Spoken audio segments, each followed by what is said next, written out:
লেখিকা সঞ্চিতা চক্রবর্তীর অসাধারণ। সবাই জানে বড় বউ সাত জ্বরে রাগ কাটে না, কোনোদিন নিজের জন্য কিছু মুখ ফুটে বলেও না, সকলের কাছেই সে ভীষণ প্রিয়। রিমি জানে কলেজের যে কোনো অনুষ্ঠানে আর কেউ তার শাড়ি দিক বা না দিক বড় বৌদি ঠিক দেবে। প্রণয় যেমন একটা ব্যাপারে খুব নিশ্চিন্ত থাকে যে অপালার সঙ্গে ওর প্রেমটা বাড়িতে অ্যাপ্রুভ করিয়ে নেওয়ার জন্য বড় বৌদি একদম পারফেক্ট। বড় বউ মানে আমাদের সোহিনী নিজেকে খুব লাকি মনে করে। বর, শ্বশুর, শাশুড়ি, দেওর, ননদ সবাই তাকে ভীষণ ভালোবাসে। ছেলের স্কুলে গার্জিয়ানদের গ্রুপের মধ্যে যখন সবার শ্বশুর বাড়ি নিয়ে আলোচনা থুরি সমালোচনা চলে, সোহিনী জোর গলায় বলে, আমার শ্বশুর বাড়ি বাবা সবার থেকে আলাদা। কোনোদিন বুঝতেই পারলাম না যে মানুষগুলোর সঙ্গে আমার রক্তের কোনো সম্পর্ক নেই। সোহিনীর বর সুবিনয়ও বাড়িতে স্ত্রীর সাথে তার বাবা মা ভাই বোনের সম্পর্কে রসায়ন নিয়ে ভীষণ গর্বিত। সুবিনয়ের পরের ভাই কল্লোলের স্ত্রী সুমেধা ব্যাংকে চাকরি করে। সকাল থেকে উঠে শরীরচর্চা শেষ করতে করতেই তার স্নানে যাওয়ার সময় হয়ে যায়। তারপর দুটো নাকে মুখে গুজে টিফিন নিয়ে সোজা অফিস। রান্নাঘরে সকালে ঢোকার সময় কোথায়, রাত্রিরে ফিরে তার শরীর আর দেয় না। শাশুড়ির বয়স হয়েছে, তাকে কি আর হেসেলে ঢোকানো যায়? তাই বাড়ির 10-12 জনের রান্নার পুরো দায়িত্ব সোহিনীর ঘাড়েই আছে। ওর শাশুড়িও সবাইকে বলে খুব তৃপ্ত হন, বড় বৌমা ছাড়া আমাদের বাড়ি অচল। ওর রান্না ছাড়া কেউ কিছু মুখেই তুলতে পারে না। প্রশংসা শুনে আপ্লুত সোহিনী হেসেলে ঢুকে অতিথিদের জন্য নতুন শেখা রান্নার পদগুলো ট্রাই করতে থাকে। ভুলেই যায় সকাল 5:30 থেকে একের পর এক কাজের গোলক ধাঁধায় পড়ে সকালের জলখাবারটাই তার খাওয়া হয়নি। ওদিকে ঘড়ির কাঁটা সেদিন তখন প্রায় 3টে ছুঁই ছুঁই। খিদে প্রায় নাড়িভুড়ি হজম হওয়ার জোগাড়। সোহিনী ভাবল ছাদের থেকে কাপড়গুলো নামিয়ে এনে খেতে বসবে। শ্বশুর শাশুড়ির ঘরের পাশ দিয়ে যাওয়ার সময় শুনতে পেল শাশুড়ি বলছে, পায়ের ব্যথাটা আজ বড্ড বেড়েছে গো। ইস, বয়স্ক মানুষ না জানি কত কষ্ট পাচ্ছে। যাই, একটু তেলটা গরম করে ওনার পায়ে মালিশ করে দিয়ে আসি। 10 মিনিটের তো মামলা, তারপরে না হয় খেয়ে নেব। সেদিন সোহিনী যখন খেয়ে উঠল, রিমি তখন কলেজ থেকে ঘরে ঢুকছে। ঘড়ির কাঁটা বলছে তখন বিকেল 4:10। বাবানকে 5টার সময় নিয়ে যেতে হবে গানের ক্লাসে। বাড়ি ফিরে অল্প কিছু মুখে দেওয়ার পরপরই ছেলে টিচার চলে আসবে। পিঠটা এত ব্যথা করছে, সোহিনী ভাবল রিমিকে ডেকে বলবে বাবানকে গানের স্কুলে দিয়ে আসার জন্য। বেশি দূরের পথ তো নয়, এখান থেকে 2টো গলি পেরিয়ে 3 নম্বর গলির মুখে প্রথম বাড়িটাই। জামা পরিয়ে ছেলেকে রেডি করে সোহিনী বলল, পিসিমণিকে একবার ডেকে নিয়ে আয় তো বাবা।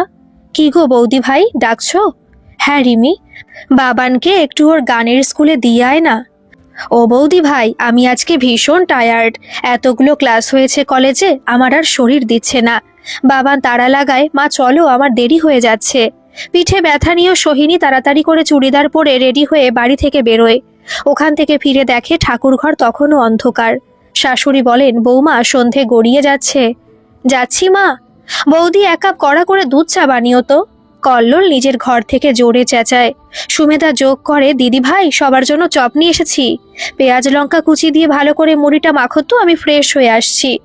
ড্রয়িং রুমে তখন গমগম করে টিভি চলছে। চা চপ মুড়ি সহযোগে বাড়ির সমস্ত সদস্যরা দেশ ও রাজ্যের বিভিন্ন রাজনৈতিক বিষয় নিয়ে নিজেদের মধ্যে আলোচনায় ব্যস্ত।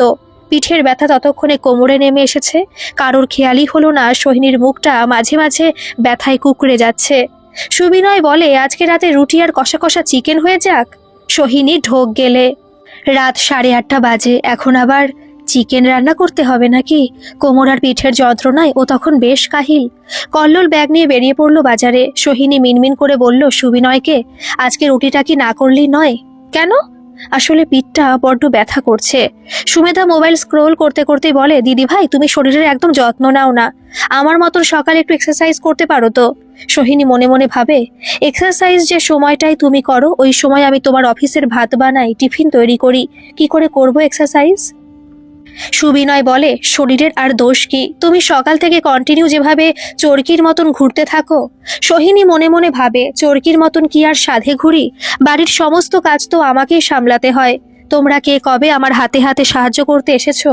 কিন্তু ও আর দাঁড়িয়ে থাকতে পারছে না। তখন ঘরে গিয়ে বিছানায় গা এলিয়ে দিল। বাবার মাকে অসময়ে শুয়ে পড়তে দেখে মায়ের কপালে হাত বুলিয়ে দিতে গেল। তারপরে চমকে উঠে চিৎকার করে ডাকলো, বাবা শিগগির এদিকে এসো, মার গা যে পুড়ে যাচ্ছে। বিছানায় জ্বরের ঘোরেও সোহিনী আবছা শুনতে পায় শাশুড়ি দেওয়ার ননদ সবাই মিলে আলোচনা শুরু করেছে পরের দিনে রান্না কে করবে তাই নিয়ে। বাবানকে খাইয়ে সুবিনয় ঘরে সোহিনীর জন্য খাবার নিয়ে আসে। ওঠো, একটু খেয়ে ওষুধটা খেয়ে নাও। আমার একদম খেতে ইচ্ছে করছে না। অল্প করে খেয়ে নাও, সুস্থ হতে হবে তো তাড়াতাড়ি। তুমি ছাড়া বাড়িটা চলবে কি করে? সোহিনীর এবার বিরক্ত লাগতে থাকে। সুবিনয়কে জিজ্ঞেস করে, আমার সুস্থ থাকা শুধু বাড়িটা চালানোর জন্যই জরুরি? আরে তুমি বুঝতে পারছো না, এ বাড়ির আসল চাবিকাঠি তো তুমি। সুমেধা, মা, রিনি, ওরা তো কেউ জানেই না যে আমাদের কার কখন কি লাগবে। আমি কি সেসব জানতে ওদের কাউকে বারণ করেছিলাম? দুদিন অসুস্থ হয়ে বিশ্রাম নেবার অধিকারও কি আমার নেই? অসুস্থ বউকে আর রাগাতে চাইল না সুবিনয়। খাবারের প্লেটটা হাতে ধরিয়ে ওষুধ আর জলটা টেবিলের ওপর রাখলো। বলল, খাবারটা খেয়ে ওষুধটা খেয়ে নাও। জ্বরে সোহিনীর মুখ পুরো তেতো হয়ে গেছে। দুটুকরো রুটি, অল্প একটু চিকেন দিয়ে খেয়ে হাত ধুয়ে জ্বরের ওষুধটা খেয়ে ও শুয়ে পড়ল। পরের দিন সকালে ঘুম ভাঙার পর সোহিনী বুঝতে পারল অনেকটা বেলা হয়ে গেছে। ঘড়ির কাঁটা তখন প্রায় 8:30 ছুঁই ছুঁই। মাথাটা বেশ ভার হয়ে আছে, গায়েও হালকা জ্বর, শরীরের গাঁটে গাঁটে অসহ্য ব্যথা। নিজের ঘর থেকে বেরিয়ে ড্রয়িং রুমে এসে বসলো। বৌমা, শরীর ভালো আছে এখন? তাহলে বলো।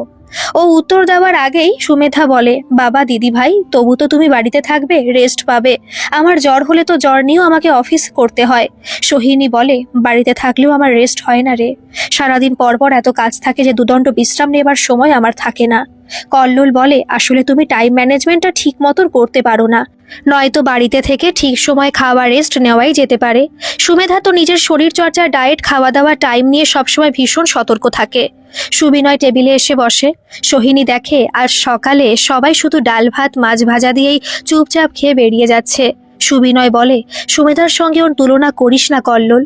ব্যাংকে চাকরি করা একটা মেয়ে, তার সঙ্গে কি একজন হাউসওয়াইফের কোনো তুলনা চলে? কতগুলো টাকা মাইনে পায় বলতো মাস গেলে? হাতের কাপের চাটা একটু বেশি তেতো লাগে সোহিনীর। উঠে আস্তে আস্তে নিজের ঘরের দিকে পা বাড়ায়। সেদিকে নজর পড়তে শাশুড়ি বলেন, কি হলো বৌমা, তোমার জ্বরটা না একটু কমেছে আজকে? আমায় একটু হাতে হাতে সাহায্য করবে, এসো। রিমিকে ডেকে নিন মা, আমার মাথা ঘুরছে। জীবনে প্রথমবার কোনো কাজের প্রস্তাবে না বলে সোহিনী। ঘরে গিয়ে বালিশে মুখ গুজে অনেকক্ষণ শুয়ে থাকে। বাবানের ফিরতে বিকেল 3:30 হয়ে যাবে। শাশুড়ি 2-4 বার ঘরে এসেছিলেন বটে, কিন্তু প্রতিবারই রান্নাঘরের সাহায্যকারী হিসেবে ওকে বিছানা থেকে নামিয়ে নিয়ে যাওয়ার জন্য। দুপুর 2:30 বাজে। সুবিনয় একবার ফোন করে জিজ্ঞেস করেছে শরীর কেমন আছে। এছাড়া বাড়ির অন্য কোনো সদস্যের ওর শরীর খারাপ নিয়ে অন্তত তেমন কোনো চিন্তা আছে বলে মনে হয় না। আমি কি তাহলে এতদিন ভুল ভাবছিলাম? এই যে নিজেকে সবার পরে রেখে বাড়ির প্রত্যেকের খেয়াল রাখলাম, সবার যাতে সুবিধা হয় তার জন্য প্রতিদিন নিজেকে অসুবিধায় ফেললাম, এতে আমি কি পেলাম? বাবার স্কুল থেকে এসে দেখে মা বিছানায় শুয়ে আছে। এই দৃশ্য ওর কাছে প্রায় অচেনা বললেই চলে। ছেলে এসে নরম হাতগুলো কপালের ওপর রাখে। মা, তুমি কিছু খেয়েছো? কি গো মা, তোমার চোখে জল কেন? কষ্ট হচ্ছে বুঝি? মাথায় ব্যথাটা কি বেড়েছে? আমি কি একটু ওষুধ লাগিয়ে দেব? না বাবা, মাথা ব্যথা আছে, তবে তেমন নয়। বাবার মায়ের ঠোঁটে হাত দিয়ে বলে, চুপচাপ মা, তুমি একটু বিশ্রাম নাও। এক্ষুনি ঠাম্মু যদি জানতে পারে যে তুমি একটু একটু করে সুস্থ হচ্ছ, তোমাকে দিয়ে আবার কাজ করাবে। অমন করে বলতে নেই বাবান। বলতে হয় মা, মাঝে মাঝে বলতে হয়। ওরা সবাই আসলে কি করে জানো? বার খাইয়ে তোমাকে দিয়ে সমস্ত কাজ করিয়ে নেয়। আর তুমি এত বোকা যে ওদের ট্র্যাপে প্রতিদিন প্রতিবার পা দাও। আমরা এসব কি কথা বাবা? আমি তো আমার ঘরের লোকদের জন্যই সব কাজ করছি। ছোট্ট বাবান বলে, আমি অত বুঝি না মা, তবে আমি এটুকু জানি মিলেমিশে সব কাজ করতে হয়, না হলে জেতা যায় না। ঠিক একটা ক্রিকেট টিমের মতো। সোহিনীর চোখে জল নেমে আসে। আমার ছেলেটা তো পরিণত কবে থেকে হয়ে গেল? মায়ের চোখের জল মুছিয়ে ছেলে জিজ্ঞেস করে, কেউ তোমায় কিছু বলেছে আজ, তাই না মা? তুমি কষ্ট পেয়েছো? না রে বাবা, আমি জানি তুমি কষ্ট পেয়েছো। কেন মা, তুমি সবসময় চুপ করে থাকো? কেন নিজের কষ্ট, নিজের দুঃখ সবকিছু শুধু নিজের মধ্যে রেখে দিতে চাও? তুমি আমায় বলো না বাবা, পেট না ভরলে কিন্তু আবার বলবি। আরো 2টো ভাত দেবো। তেমন তুমি যদি কাউকে মুখ ফুটে না বলো, তবে তোমার দুঃখ, কষ্ট, রাগ অন্যরা বুঝবে কি করে? বাবানকে হাত মুখ ধুতে পাঠিয়ে সোহিনী আস্তে আস্তে উঠে আলমারি খুলে নিজের পুরনো ফাইলটা বার করে মার্কশিটগুলোকে একে একে বিছানার উপরে সাজিয়ে রাখতে থাকে। বাবান হাত মুখ ধুয়ে ঘরে এসে দেখে মা মার্কশিটগুলোতে বড় মমতা ভরে হাত বোলাচ্ছে। তোমার রেজাল্ট মা, দেখি। মাধ্যমিকের মার্কশিটটা দেখে বাবান চোখ বড় বড় করে বলে, মা তুমি ম্যাথসে 100-98 স্কোর করেছিলে, কি ভালো রেজাল্ট করেছিলে তুমি। দেখি পরের মার্কশিটগুলো, দেখি একটু। সোহিনী ছেলের হাত থেকে আস্তে করে ছাড়িয়ে নেয় মার্কশিটগুলো, বলে, থাক বাবা, ওগুলো নিয়ে আর কথা বাড়িয়ে লাভ নেই, চল তোকে খেতে দিই। তুমি শুয়ে থাকো মা, আমি ঠাম্মার পিসিমণিকে বলছি আমায় খেতে দিতে। ওরা বুঝবে না বাবা কতটা খেলে তোর পেট ভরবে, এটাই তোমার সব থেকে বড় প্রবলেম মা। দোষ তোমারও কিছু কম না, তুমিও কাজটা অন্যের হাতে ছাড়তেই চাও না। আরে আমি তো বুঝবো আমার পেটটা ভরছে কি ভরছে না, ক্লাস 7-এ পড়ি, আমার যদি কিছু লাগে আমি কি ওদের বলতে পারবো না? কিন্তু ওই একটু কাজ করতে তুমি যদি উঠে ওখানে যাও, মনে রেখো ওরা কিন্তু রাতের ওই পুরো রান্না তোমায় দিয়ে করাবে। তাই বলছি চুপ করে শুয়ে থাকো। ছেলের জেদের কাছে হার মানে সোহিনী। বাবান ঘর থেকে বেরিয়ে গেলেই ফাইলটা খুলে আবার মার্কশিটগুলো বের করে। উচ্চ মাধ্যমিকে গ্রাজুয়েশনে ওর ব্রিলিয়ান্ট রেজাল্ট ছিল, কিন্তু ওই তারপর যা হয়, হঠাৎ করে সুবিনয়ের সঙ্গে সম্বন্ধটা ছোট পিসি নিয়ে আসলো, আর বাবাও কথা দিয়ে আসলো। মাস্টার্সের ফর্মটা তুলেও শেষ পর্যন্ত আর ইউনিভার্সিটি দরজা আর খোলা হলো না। বিয়ের পর 2-1বার সুবিনয়কে বলেছিল বটে, সে ওসব কথা খুব একটা গায়ে মাখেনি। সংসারের দায়িত্ব বউয়ের কাঁধে চাপিয়ে দিয়ে সে নিশ্চিন্ত মনে অফিস, ক্লাব, আড্ডা, বন্ধু বান্ধব সবকিছু নিয়ে মেতে আছে। আর দিনে দিনে সংসারের রশিতে আরো বেশি করে জড়িয়ে পড়েছে সোহিনী। এখন আর মনেই পড়ে না পড়াশোনার কথা। আজ হঠাৎ করে সুবিনয় ওর সঙ্গে সুমেধার তুলনা করায় মনটা খুব খারাপ হয়ে গেছে। তাই মার্কশিটগুলো বের করে দেখছিল। খেয়ে দে বাবান ঘরে ঢুকলো। তোর পেট ভরেছে? কেন ভরবে না? সোহিনী চুপ করে ছেলের দিকে তাকায়। আসলে আজকে তুমি নিজের হাতে আমায় খেতে দাওনি তো, তাই তোমার মনে এসব কথা আসছে। একটা কথা মনে করে দেখো মা, আমার তো পড়াশোনা করতে বাইরে যাওয়ার ইচ্ছা আছে, তখন আমায় হস্টেলে থাকতে হবে। ওখানে কোথায় থাকবে তুমি? সোহিনী চুপ করে থাকে। ছেলে কম্পিউটারে বসে কি ঘাটাঘাটি করছে। ওর মাথায় একটু হাত বুলিয়ে দিয়ে খাটে এসে আবার শুয়ে পড়ে। শরীরটা সত্যি খুব দুর্বল হয়ে গেছে। কি গো বৌদি, কেমন আছো? কল্লোল দরজার বাইরে থেকে জিজ্ঞেস করে। মার শরীর ভালো নেই কাকাই, বাবান উত্তর দেয়। কিছুক্ষণ চুপ করে থেকে কল্লোল বলে, বৌদি ভাই, অফিস থেকে ফেরার পথে বেশ বড় বড় কিছু গলদা চিংড়ি পেয়েছি। মালাইকারিটা তোমার হাতে যাক খোলে না, অমনটা এ বাড়িতে আর কেউ পারে না। চিংড়িগুলো দেখে সুমেধা বলল, তুমি বরং দিদিভাইকে ডেকে আনো, এই চিংড়ি রাধার ক্ষমতা একমাত্র ওরই আছে। সোহিনী মিনমিন করে বলল, ঠিক আছে, একটু সময় দাও, যদি পারি উঠে যাচ্ছি রান্নাঘরে। কল্লোল সামনে থেকে সরে যেতেই বাবার লাফ দিয়ে চলে এলো খাটের উপর। তোমার আর কোনোদিন বুদ্ধি হলো না মা, বলেছি বার খাওয়ালেই বার খেও না, তুমি সেই আবার ট্রাপে পা দিলে। বাবানের কথার মধ্যে সত্যতা আছে বুঝতে পেরেও সোহিনী সে কথার গুরুত্ব না দিয়ে ছেলেকে জিজ্ঞেস করে, জল খেয়েছিস বাবা? খেয়েছি। তোর যে প্রজেক্টটা বাকি আছে সামনের সোমবার কিন্তু জমা দিতে হবে, এখনো তুই শুরু করিসনি? করব একটা জরুরি কাজ করছি, করে নি, তারপর ওগুলো নিয়ে বসবো। না, আর শুয়ে থাকলে চলবে না। ছেলেটা অত আশা করে চিংড়িগুলো নিয়ে এসেছে।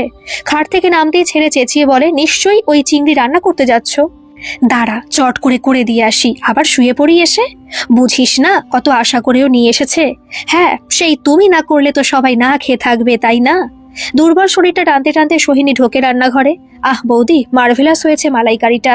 টেবিলে যথারীতি ওর প্রশংসায় সবাই পঞ্চমুখ। রাতে খাওয়া দাওয়া শেষ হলে বাবান মাকে নিয়ে ওর পড়ার ঘরে যায়।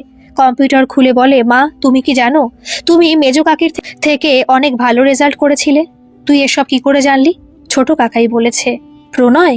হ্যাঁ, ছোট কাকা আমাকে আরো বলেছে আজ অফিসে যাওয়ার সময় বাবা তোমাকে কি বলেছিল, আর তখন আমি বুঝলাম তুমি মার্কশিটগুলো নামিয়ে আসলে কেন বসেছিলে। তোমার আবার পড়াশোনা করতে ইচ্ছে করে না মা? ছাড় বাবান, এসব কথা তুলে কোনো লাভ নেই। ওসব অনেক কাল আগে চুকে বুকে গেছে। মেয়েরা বিয়ের আগে এমন অনেক কিছু করে, বিয়ের পর তাদের অনেককেই সমস্ত কিছু বলি দিয়ে সংসারটাই নিজের পৃথিবী করে নিতে হয়। তোমায় কে বলেছিল নিজের সমস্ত কিছু বলি দিয়ে সংসারকে পৃথিবী করে নিতে? মেজো কাকি করেছে। অপাল আন্টি তো একজন সাংবাদিক, সে কি ছোট কাকাকে বিয়ের পর সবকিছু ছেড়ে দিয়ে তোমার মতন দিন রাত রান্নাঘরে পড়ে থাকবে?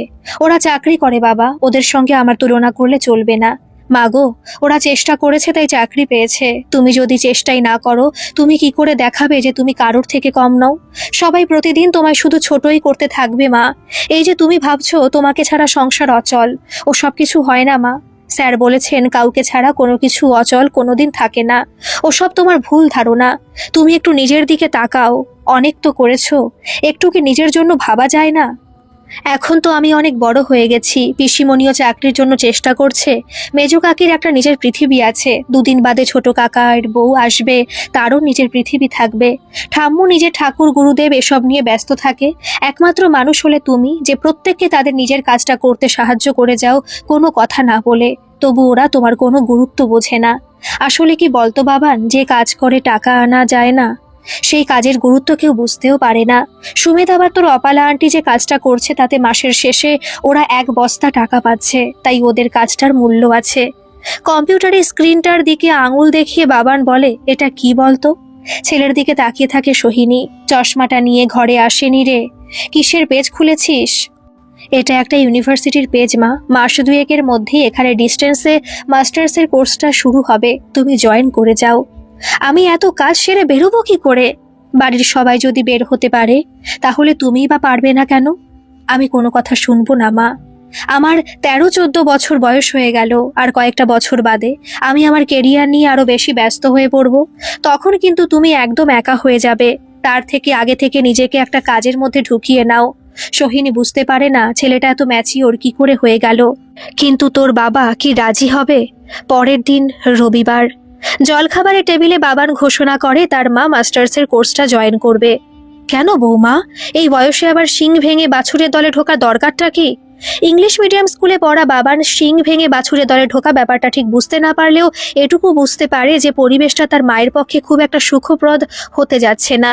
সুমেধা মুসলি 1 চামচ নিজের মুখে চালান করে বলে, কোর্স ফিটা কত লাগছে তাহলে দিদি ভাই? তুমি পারবে তো মাস্টার্সটা কমপ্লিট করতে? প্রণয় একটু দূরে বসে মোবাইলটা স্ক্রোল করছিল। মোবাইলের স্ক্রিন থেকে চোখ না তুলেই বলে, বড় বৌদির গ্রাজুয়েশনে মার্কস তোমার থেকে অন্তত 15% বেটার। সুমেধা চেয়ার ছেলে জ্বলন্ত দৃষ্টিতে প্রণয়ের দিকে তাকায়। আমার থেকে দিদিভাইয়ের মার্কস ভালো, তাই জন্য আমি আজ ব্যাংকে চাকরি করছি আর দিদিভাই হাতাকুন্তি নিয়ে বসে আছে। কল্লোল আর সুমেধা দুজনেই প্রণয়ের দিকে তাকিয়ে তাচ্ছিলের হাসি হাসলো। সে হাসি গায়ে না মেখে প্রণয় বলে, এই শর্মা কিন্তু কোনো প্রমাণ ছাড়া কথা বলে না। কে কি বলবে আমি জানি না, তবে আমি বাবানের সঙ্গে সম্পূর্ণ একমত। বড় বৌদির অবশ্যই মাস্টার্সটা করে ফেলা উচিত। বাড়ির পূব দিকের পাঁচিলটা দিতে হবে সুবিনয়। কল্লোলের পক্ষে কিন্তু একা করা সম্ভব না। শাশুড়ি বড় ছেলেকে মনে করিয়ে দেন, তারপর ছোটকে এক ধমক দিয়ে বলেন, বাবান ছোট, ওর বুদ্ধিশুদ্ধি না হয় নেই। তুই কি করে তাল দিস? বাড়ির বড় বউ এখন সব কাজকর্ম শিখে তুলে কলেজে যাবে। বড় বৌমা একটা সাধারণ মেয়ে, ওকে ওর মতন বাঁচতে দে। সংসারটাই ওর পৃথিবী, ওর মাথাটা চিবোস না তোরা। মোবাইলটা ট্রাউজারের পকেটে চালান করে প্রণয় উঠে বাবানের পাশে দাঁড়ায়, বলে, বড় বৌদিকে মাস্টার্সটা করতে দাও মা। কল্লোল বলে, ওসব করে হবেটা কি? এই বয়সে তো বৌদি আর চাকরি খুঁজতে বাজারে বেরোবে না। এমন করে বলছিস যেন বড় বৌদির বয়স তোর বউয়ের থেকে কয়েকশো বছর বেশি। মেজ বৌদি নিজেকে মেনটেন করে মডার্ন ড্রেস পরে থাকে, তাই তাকে কম বয়সী মনে হয়। আর বড় বৌদি সারাদিন সংসারের চরকিতে ঘুরে নিজের খেয়াল রাখার সময় পায় না, তাই তাকে মনে হয় আগের জেনারেশন। তোর বউয়ের থেকে মাত্র বছর 3-এর বড়। বাবান ওর মার দিকে তাকিয়ে বলে, মা, আমি আর ছোট কাকাই শুধু কথা বললে কিন্তু হবে না, পড়বে তুমি। ইচ্ছেটা তোমার থাকা দরকার। তুমি বলো সবার সামনে যে তুমি কি চাও। সোহিনী সুবিনয়ের দিকে তাকিয়ে বলে, বিয়ের পর আমি তোমাকে কয়েকবার আমার মাস্টার্সটা কমপ্লিট করার কথা বলেছিলাম। তখন তুমি যুক্তি দিয়েছিলে বাবান ছোট আছে, এখন বেরোনো সম্ভব না। এখন বাবান অনেকটা বড় হয়ে গেছে, তাই মাস্টার্সটা কমপ্লিট করতে বা আমার নিজের একটা পরিচয় তৈরি করতে এখন আর তো তেমন কোনো বাধা আমি দেখতে পাচ্ছি না। বাধা আছে বই কি বৌমা, টাকা পয়সার ব্যাপারটাও তো ভেবে দেখতে হবে। তোমার শখের জন্য এক্ষুনি কয়েক হাজার টাকা নষ্ট করার কি খুব দরকার? শাশুড়ি মুখ বিকৃত করে বলেন। সুবিনয় এতক্ষণ পরে মুখ খুলে বলে, টাকা নিয়ে ভেবো না মা, ও পাঁচিল করার পরেও কোর্সের টাকা আমি দিতে পারবো। তেমন দরকার হলে বর্দা আমিও শেয়ার করব। তুই কেন বর্দার খরচা শেয়ার করতে যাবি? কল্লোল প্রণয়কে বোঝাতে চায়, বড় বৌদির পরিশ্রমে আমরা যদি এত বছর ধরে সবাই 4 বেলা খেতে পারি, আরাম করে থাকতে পারি, তবে তার মাস্টার্সের খরচটাও শেয়ার করা যেতেই পারে। সোহিনীর আর এক মুহূর্ত ওখানে দাঁড়িয়ে থাকতে ইচ্ছে করলো না। এই মানুষগুলোর জন্য নিজের জীবনের এতগুলো বছরও বরবাদ করে দিল। নিজেকে সকলের প্রিয়জন ভেবে যে মূর্খের স্বর্গ এতদিন বানিয়েছিল, চোখের সামনে তার স্বরূপটা উন্মোচিত হতে দেখে মনে মনে খুবই ভেঙে পড়ল। পরের দিন সকাল 5:30 নাগাদ ঘুম চোখে সুবিনয় দেখলো সোহিনী খাটের তলা থেকে পুরনো স্নিকার্সটা ঝেড়ে ঝুড়ে বার করছে। কি করছোটা কি সাত সকালে? মর্নিং ওয়াকে বেরোচ্ছি গো, নিজের শরীরের দিকে তো একটু দেখতে হবে। বরের অবাক চোখের সামনে দিয়ে সোহিনী জুতোটা হাতে নিয়ে বেরিয়ে গেল ঘর থেকে। দোতলার সিঁড়ির মুখে কল্লোল আর সুমেধার সঙ্গে দেখা। ওরা জিমে যাওয়ার জন্য বেরোচ্ছে, প্রতিদিন এই সময় বেরোয়। তুমি আবার চললে কোথায় দিদি ভাই? মর্নিং ওয়াকে যাচ্ছি রে, তারপর একটা যোগা ক্লাস করে ফিরবো, 7:30 বাজবে। তাহলে আমাদের অফিসের ভাত, টিফিন, আমার ডায়েটের খাবারগুলো, আমরা তো 8টায় বেরিয়ে যাব। কি করব বলো বাবু? তোদের সবার দিকে তাকাতে গিয়ে নিজের দিকটা দেখতে ভুলেই গেছিলাম এত বছর। সেদিন তো তুই বললি শরীরচর্চা করি না বলে আমার শরীর খারাপ হয়ে যাচ্ছে, আমাকে নাকি অনেক বয়স্ক দেখাচ্ছে, তাই ঠিক করেছি এবার থেকে নিজের দিকটা দেখতে হবে। আর তোমার নিজের ছেলে বর তারাও তো স্কুল অফিসে যাবে বৌমা। শাশুড়ির সাত সকালে গলার আওয়াজে উঠে এসে ব্যাপার দেখে বিরক্ত হয়ে বলেন। সোহিনী ঠান্ডা গলায় উত্তর দেয়, ওরা দুজনে তো 9টায় বেরোয়। আমার যতটুকু যা করার এই সংসারের জন্য আমি ঠিক সেটুকু করে দেব, কিন্তু নিজেকে অবহেলা করে আর নয়। অনেক বছর তো হয়েছে মা, আমার মনে হয় এবার সবারই একটু একটু করে নিজের দায়িত্ব বুঝে নেওয়া উচিত। আর মাস দুয়েক পরে যখন আমার মাস্টার্সটাও শুরু করব, তখন আমাকেও বাড়ির বাইরে বেরোতে হবে। তাই আপনারা সবাই শুধু আমার ওপর ডিপেন্ড করে থাকলে নিজেদেরই প্রবলেম বাড়বে, কারণ আগের মতো এত সময় নষ্ট আমি আর করতে পারবো না। কয়েক জোড়া অবাক চোখের সামনে দিয়ে জুতোটা পায়ে গলিয়ে সোহিনী বাড়ি থেকে বেরিয়ে গেল। গল্পটি কেমন লাগলো অবশ্যই কমেন্ট করে জানাবেন, আর ভালো লাগলে একটা সাবস্ক্রাইব করে আমার পাশে থাকবেন। ধন্যবাদ।